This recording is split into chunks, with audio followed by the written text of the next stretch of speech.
증후군, 메르스 확진 환자가 30명으로 늘어나고 방역당국이 격리 관찰하고 있는 대상자는 하루 만에 573명 늘어 1,300여 명에 달하고 있습니다. 메르스가 확산하면서 국내 증시도 함께 움츠러들었습니다. 코스피 지수는 사흘째 하락했고 코스닥 지수도 700선을 반납한 가운데 메르스 관련주들의 주가가 출렁이고 있습니다. 온라인 쇼핑 사이트 쿠팡이 세계적 IT 기업인 일본의 소프트뱅크로부터 1조 1,000억 원 규모의 투자를 유치합니다. 쿠팡은 해외 R&D 센터를 더욱 강화하고 당일 직접 배송을 위한 인프라 구축에 박차를 가할 예정입니다. 공장 가동률이 낮은 상태에 머물고 있지만 제조업 재고율은 넉 달째 올라 6년 만에 최고치를 찍었습니다. 경기 부진과 지속된 수출 둔화에 물건이 좀처럼 팔리지 않기 때문입니다.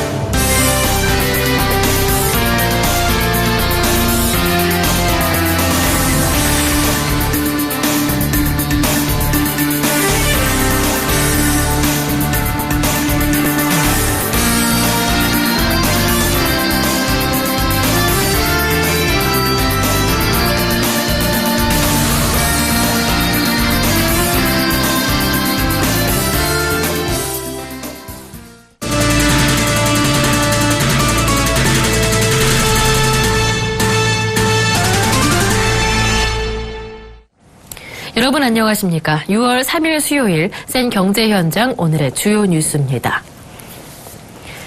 중동 호흡기 증후군, 메르스 확진 환자가 30명으로 늘어나고 방역당국이 격리 관찰하고 있는 대상자는 하루 만에 573명 늘어 1,300여 명에 달하고 있습니다. 우려했던 3차 감염자는 환자 3명 모두 지역사회 감염이 아니라 의료기관 내 감염인 것으로 방역당국은 파악하고 있습니다. 전염성이 약하다던 정부의 초기 발표와 달리 하루하루 감염자가 늘어나자 불안감도 갈수록 커져가고 있습니다.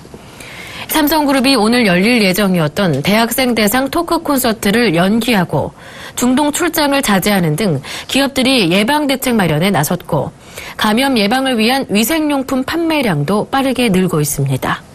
오늘 중국 웨이하이 공항에서는 제주항공 중국인 탑승객이 고열로 격리 조치되자 해당 여객기를 소독하고 나서도 승객들이 탑승을 거부하는 일이 발생했습니다. 중국 최대 온라인 여행 사이트인 시트립은 메인 홈페이지에서 한국 관광상품 노출을 중단했습니다.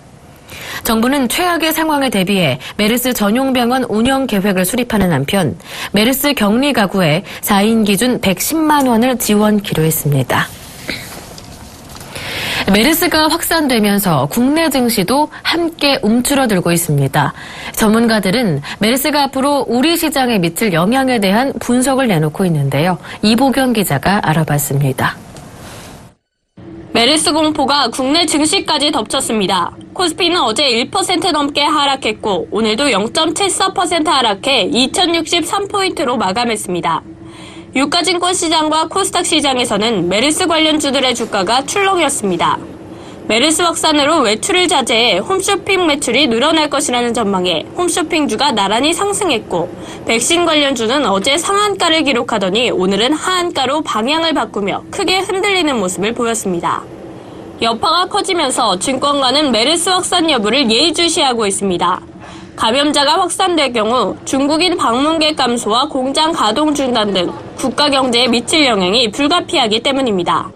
하지만 증권 전문가들은 과거 사스나 신종플루 등의 사례를 들면서 메르스의 증시 영향은 일시 충격에 그치는 등 제한적일 것으로 예상했습니다. 과거 사스나 신플루의 사태를 보면은 70일, 1년 5개월 이상 그 확산이 이어졌는데도 불구하고 경제에 미치는 영향력 그리고 증시에 미치는 영향력은 적었기 때문에 메르스의 공포 그리고 불안 심리도 시장에 미치는 영향력은 제한적일 것으로 전망하고 있습니다.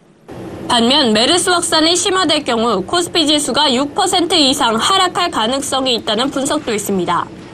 김병현 NH투자증권 연구원은 사스와 신종플루 때처럼 일시적 우려에 그친다면 코스피는 2% 내외의 추가 조정을 받으며 미미한 영향을 미칠 것이지만 메르스 3차 감염이 확대되면 주식시장에도 충격으로 이어질 것이라고 내다봤습니다. 가장 좀 안 좋은 시나리오를 가정한다면 그 사스 환상 당시에 진원지였던 홍콩이 그때 급락했었던 한 6% 이상 하락할 가능성도 배제할 수 없다라고 판단을 하고 있습니다. 메르스 돌발 변수에 국내 증시를 바라보는 전문가들의 의견이 엇갈리고 있습니다. 하지만 메르스 확산 여부가 국내 증시의 변동성을 확대시키는 요인으로 작용할 것이라는 데에는 이견이 없습니다. 서울경제TV 이보경입니다. 쿠팡이 일본의 세계적인 IT 기업인 소프트뱅크로부터 10억 달러, 우리 돈으로 약 1조 1천억 원 규모의 투자를 유치했습니다. 이로써 쿠팡은 지난해 미국의 세쿼이어 캐피탈과 블랙록에서 4억 달러를 유치한 데 이어 1년 사이 14억 달러의 투자에 성공했습니다.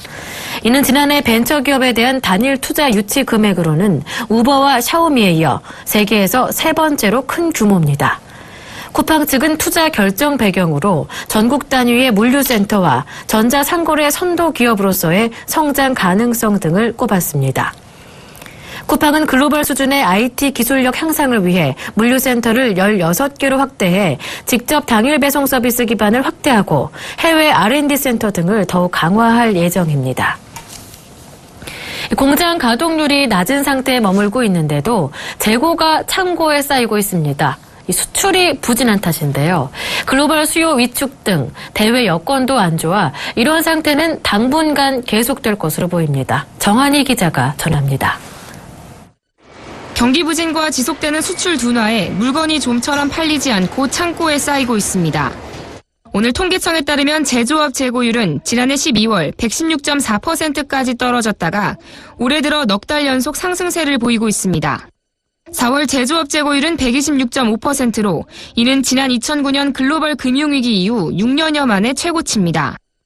재고율은 물건이 창고에 쌓여있는 정도를 팔려나간 정도로 나눠서 산출하는 것으로 비율이 높을수록 재고가 많다는 의미입니다. 재고율은 경기 회복기에 기업들이 수요가 증가할 것에 대비해 미리 생산을 늘림으로써 높아지는 경우도 있지만 현재 공장 가동률이 최저 수준으로 떨어져 있음에도 제조업 재고율은 가파른 상승세를 보이고 있습니다. 즉 물건을 많이 만들어서 재고가 쌓이는 것이 아니라 팔리지 않아서 물건이 줄어들지 않고 있는 것입니다. 제조업 가동률은 지난 4월 73.9%로 전월보다 0.1%포인트 높아졌지만 여전히 73%대 후반에 머물러 저조한 수준을 보이고 있습니다. 최근에 내수 회복이 미약한 가운데 수출이 크게 줄어들면서 재고는 쌓이고 있고 공장 가동률도 낮아지고 있는 것입니다. 실제로 수출은 올해 들어 감소 추세로 바뀐 이후 5개월 연속 줄어들고 있습니다. 급기야 지난달에는 10.9% 감소해 금융위기 이후 가장 큰 폭의 감소율을 보였습니다. 중국과 미국 등 우리나라 최대 수출국의 경기 부진으로 인한 교역 둔화와 지속된 엔저로 우리 기업의 가격 경쟁력이 떨어지는 등 대외 여건이 우리나라에 불리하게 작용하고 있습니다.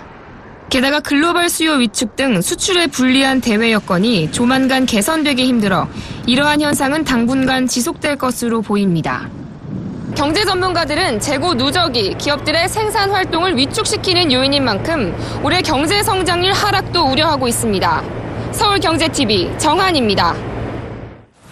최근 국내외 시장에서 고전을 면치 못하고 있는 현대기아차 내부에 비상등이 켜졌습니다. 현대기아차는 지금의 대외 상황이 2008년 글로벌 금융위기 때보다 더 어렵다고 판단하고 있습니다. 정몽구 현대차그룹 회장은 최근 임원회의에서 긴장감을 갖고 위기를 돌파해야 한다고 강도 높게 주문했습니다. 과거 금융위기 때는 글로벌 업체 대부분이 같은 처지에 놓여 있었지만 지금의 상황은 현대 기아차에 유독 불리하게 전개되고 있기 때문입니다. 실제로 엔화와 유로화 약세로 일본과 유럽의 자동차 업체들은 미국과 유럽 등 선진 시장에서 파산 공세를 펼치며 승승장구하고 있습니다. 그러나 신흥국을 중심으로 양적 성장을 추구해온 현대 기아차는 러시아 루블화, 브라질 해와라 등의 가치 폭락에 직격탄을 맞고 있습니다. 정 회장은 현재의 대외 상황은 개별 기업이 어떻게 할 수 있는 변수가 아니지만 그래도 우리 스스로 헤쳐나갈 수밖에 없다며 이럴 때일수록 신발끈을 조여매고 긴장감을 가져야 한다고 강조했습니다. 현대기아차는 하반기부터 환위험을 줄이기 위해 달러 결제 비중을 높이고 현지 생산량을 늘리는 한편 재고가 누적되지 않도록 재고 관리에도 총력을 기울일 방침입니다. 국내 7대 은행의 지난달 주택담보대출 잔액이 또다시 6조 원대 증가세를 기록한 것으로 집계됐습니다. 오늘 은행권에 따르면 국민, 신한, 우리, 하나, 외환, 농협, 기업 등 7대 은행의 주택담보대출 잔액은 지난 4월 말 330조 9,773억 원에서 지난달 말 330조 9,364억 원으로 409억 원 감소했습니다. 그러나 이들 7개 은행은 지난달 안심전환 대출분 6조 4,120억 원 규모를 주택금융공사로 양도한 바 있습니다. 따라서 안심전환 대출 유동화 금액을 제외하면 실제 주택담보대출은 5월 한 달 사이 6조 3,711억 원 늘어난 셈입니다. 이는 올해 4월 이들 은행의 주택담보대출 증가액인 6조 8,395억 원에 버금가는 규모입니다. 주택담보대출액이 2달 연속 6조 원을 돌파한 것은 2010년 이후 처음입니다. 특히 전통적으로 비수기인 5월에 주택담보대출이 급증한 것은 이례적인 현상으로 실제 최근 5년간 5월 증가액은 2조 원에도 미치지 못했습니다. 올해 5월 주택담보대출의 급증세는 부동산 거래량이 증가한 데 따른 것으로 보입니다. 삼성그룹이 이건희 회장의 상태에 대해 안정적인 상태로 회복됐고 재활 훈련 중이라고 밝혔습니다. 삼성그룹 관계자는 오늘 수요 사장단 회의 후 가진 브리핑에서 이건희 회장이 삼성 서울병원 VIP 병실에 누워있는 모습이 담긴 사진이 공개된 것과 관련해 건강이 회복돼 현재 재활 치료에 전념하고 있다고 설명했습니다.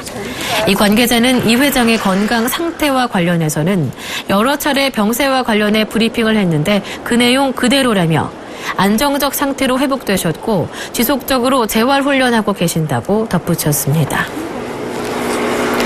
지난해 사상 최악의 한 해를 보낸 정유업계가 올 들어 국내 석유 제품 소비가 급증하면서 한숨을 돌렸습니다. 한국석유공사에 따르면 올해 1월에서 4월 국내 석유 소비량은 2억 8,370만 배럴로 전년 동기 대비 4.7% 증가했습니다. 전체 석유 소비의 절반가량을 차지하는 납사는 같은 기간 소비량이 1억 3,830만 배럴로 전년 동기 대비 4.5% 늘었습니다. 액화 석유가스를 제외한 나머지 원료들도 모두 소비량이 증가한 모습이었습니다. 저유가 등의 영향으로 석유 제품 소비가 늘어나고 있기 때문입니다. 지난해 정유 부문에서 영업 손실을 기록했던 정유업계는 1분기 SK이노베이션이 1,526억 원, GS칼텍스 1,825억 원, S오일 1,190억 원의 영업이익을 올려 흑자로 전환했습니다. 다만 전체 매출의 3분의 2를 차지하는 해외 소비가 뒷받침되지 않고서는 전성기 실적을 회복하기는 쉽지 않을 전망입니다. 지난달 전 세계 선박 발주량이 작년의 절반 이하로 줄어든 가운데 우리 조선업계의 선전이 이어졌습니다. 클락슨 리서치에 따르면 지난달 전 세계 선박 발주량은 41척, 166만 CGT를 기록해 4월에 비해 36척, 11만 CGT가 감소한 수치를 보였습니다. 월간 선박 발주 척수가 50척 미만으로 떨어진 것은 2009년 5월 이후 6년 만입니다. 통상 선박 발주량 비교 기준인 CGT로 보면 5월 국가별 수주 실적은 한국이 82만 CGT로 4개월째 1위를 지켰고 일본과 중국이 그 뒤를 이었습니다. 한국의 1월에서 5월 수주 실적은 433만 CGT로 작년 동기 대비 75% 수준을 기록하며 불황 속에서도 선방했습니다. 이에 비해 일본과 중국은 각각 44.8%, 19.5% 수준으로 급감했습니다. 이 보험금 지급과 관련한 소송 제기율이 높은 보험사는 주로 외국계 업체들로 나타났습니다. 금융소비자원은 지난해 보험금 지급 등을 놓고 고객과 분쟁 발생 때 소송 제기율이 가장 높은 손해보험사는 BNP 파리바 카디프 손해보험과 MG 손해보험, 악사 손해보험 순이라고 밝혔습니다. BNP 파리바 카디프 손보는 분쟁 조정 신청 26건 중 7건에 대해 소송을 제기해 26.92%의 소송 제기율을 보였습니다. 이는 손보사 평균 소송 제기율의 5배를 웃도는 것입니다.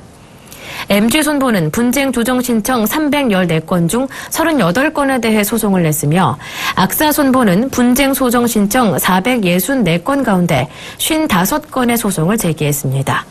반면 소송 제기율이 가장 낮은 손보사는 NH농협손보, 삼성화재, 더K손해보험 순이었습니다. 올 들어 아파트 분양이 본물터지듯 쏟아지면서 분양 상담사와 도우미, 건설 자재 등의 공급 부족 사태가 빚어지고 있습니다. 비핵심 자산 매각을 선언한 SK이노베이션이 페루 가스 수송법인 지분을 매각해 2,800억 원가량의 현금을 확보했습니다. 금융사들이 이름 등 특정인을 식별할 수 있는 정보를 뺀 개인 신용 정보를 영업이나 마케팅에 자유롭게 활용할 수 있게 됩니다. 삼성전자의 모바일 결제 시스템인 삼성페이가 오는 9월 한국과 미국에서 우선 출시됩니다.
수온주가 30도를 웃도는 더운 날씨에 휴가철이 다가왔음이 느껴지는데요.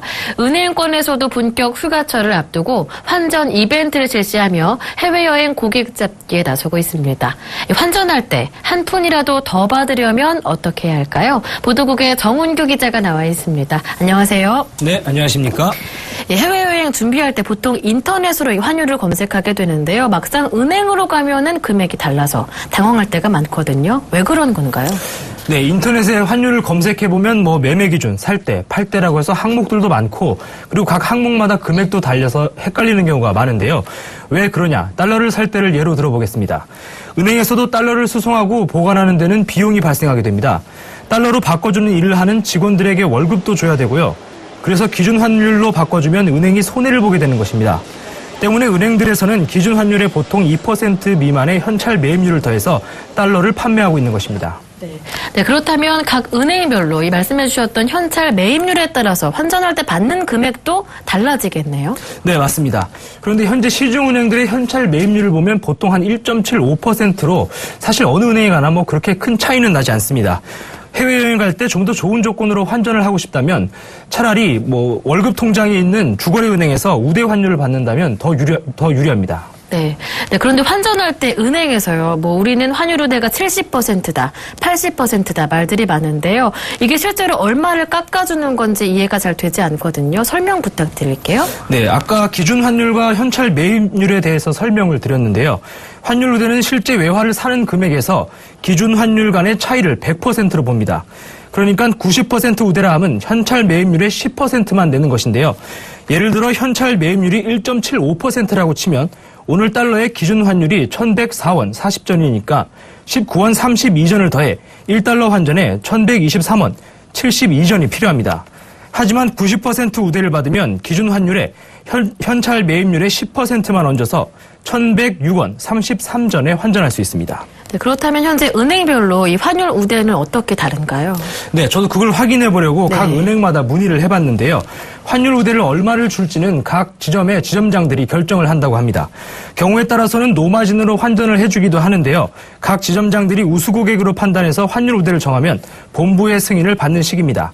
대부분 평소에 자주 방문하는 지점에서 환율 우대를 많이 주겠지만 그래도 발품을 팔아서 주거래은행의 지점별로 비교해보면 더 많은 환율 우대를 받을 수도 있다는 얘기입니다.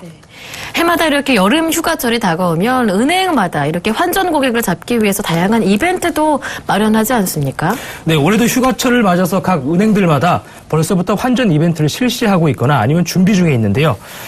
환율 우대는 물론 다양한 상품 혜택들도 제공되니까 여행을 떠나시기 전에 반드시 확인하시는 게 좋습니다.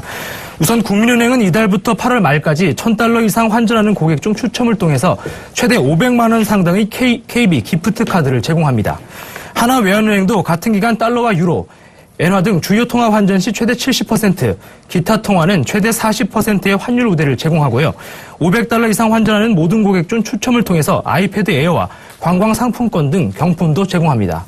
주거래은행이 환전 이벤트를 이용할 경우 이벤트에서 제공하는 우대율을 기본 제공받고 각 지점에 따라 추가 혜택도 받을 수 있습니다.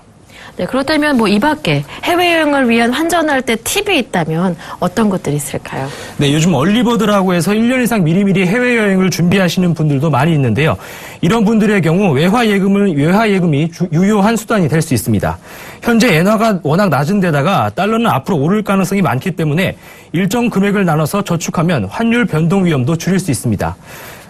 여행 후에 남은 외화를 재환전하지 않고 예금하면 수수료 부담도 덜 수 있고요. 예금이자도 덤으로 얻을 수 있습니다. 보통 환전할 때 그 나라 돈으로 바꿔가는 경우가 대부분인데 동남아 여행을 계획한다면 현지 화폐보다 달러로 바꿔가는 게 유리합니다. 국내에서 동남아 화폐로 바꿀 경우에는 원화에서 달러로 또 다시 동남아 화폐로 환전하는데 달러에서 현지 돈으로 바꿀 때는 국내 은행이 떼는 수수료가 6에서 12%로 상당히 높은 편입니다. 하지만 달러로 바꾼 뒤에 현지에 가서 현지 돈으로 환전하면 수수료가 1% 수준에 불과합니다. 네, 오늘 말씀 잘 들었습니다. 지금까지 보도국의 정훈규 기자와 함께했습니다. 고맙습니다. 네, 감사합니다.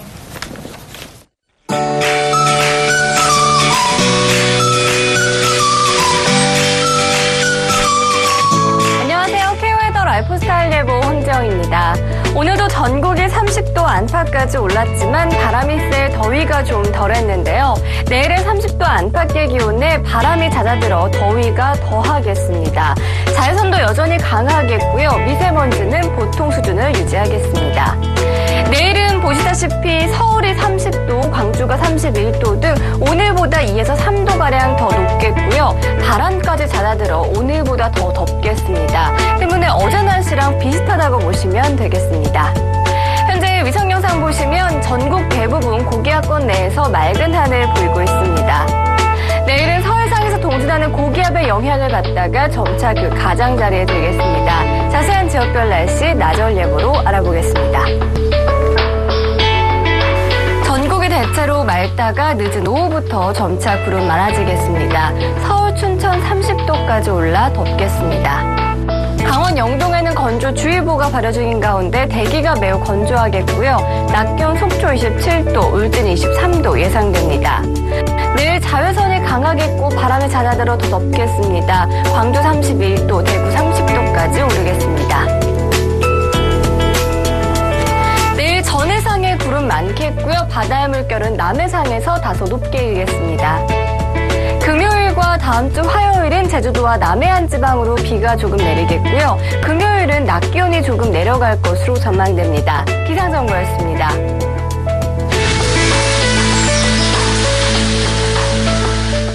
지난 겨울부터 시작된 가뭄이 봄에도 악화되더니 여름까지 이어지고 있습니다. 전문가들은 이번 가뭄이 7월까지 이어지면서 올 여름은 폭염에 물 부족이라는 최악의 상황이 될 수 있다고 우려하고 있는데요. 특히 농작물 피해가 없도록 대책 마련이 시급하겠습니다. 경제 현장 여기서 마치겠습니다. 고맙습니다.